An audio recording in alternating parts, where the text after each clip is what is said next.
Kita ke berita terakhir Tribuners, ada road start di jalanan Kota Ambon. Ini fungsinya. Tidak berapa lama ruas jalan di Kota Ambon tampak kerlap-kerlip lampu.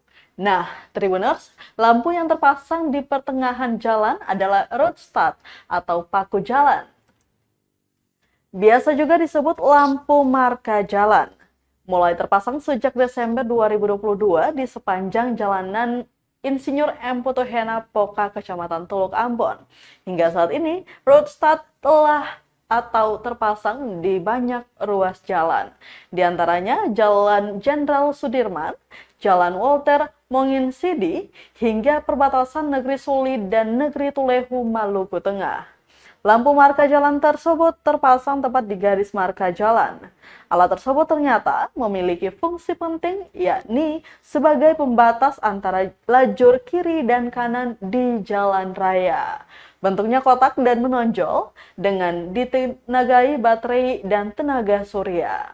Hal itu membuat road start tak perlu dialiri listrik sehingga menghemat energi.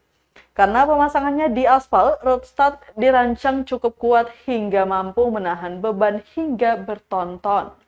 Penggunaannya ternyata sudah diatur dalam Keputusan Menteri Nomor KM 60 tahun 1993 tentang marka jalan.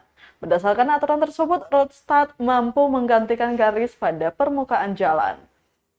Tak hanya sebagai pemanis yang menarik perhatian pengguna jalan, alat ini juga berfungsi sebagai reflektor marka jalan.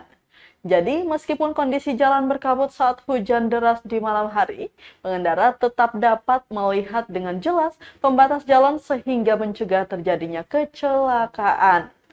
Supaya tidak mengganggu pengguna jalan, pemasangan alat ini diatur ketinggiannya. Road start dengan lampu memiliki tinggi maksimum 40 mm di atas permukaan jalan.